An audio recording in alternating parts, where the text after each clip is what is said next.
The house felt unbearably quiet after that dinner.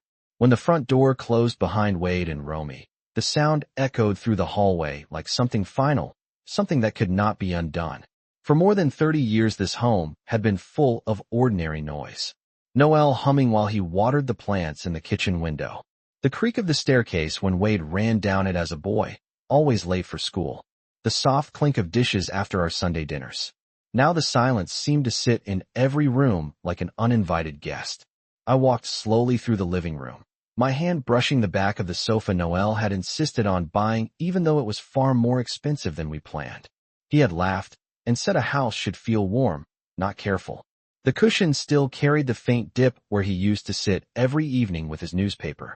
I could almost see him there, reading his glasses sliding slightly down his nose, occasionally glancing up to ask if I wanted tea.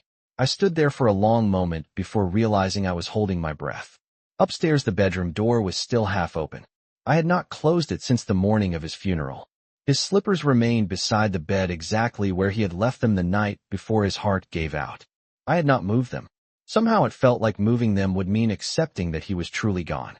The dresser still held his watch, his wallet, the small wooden box where he kept the letters we exchanged when he traveled for work many years ago.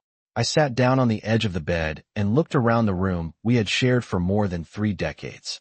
Every object seemed to carry a memory. The lamp he fixed with electrical tape instead of replacing it. The faded photograph from our trip to Arizona when Wade was 10 years old. The quilt my sister gave us on our 25th anniversary. For the first time since the funeral, I allowed myself to think about what life in this house would look like now. Not the life Wade and Romy imagined, where I disappeared quietly so they could renovate and turn the place into something modern and impressive, but the life Noel and I had built here piece by piece. I rose and walked to the hallway window overlooking the backyard. The oak tree Noel planted the year Wade was born stood tall and steady, its branches moving gently in the evening breeze.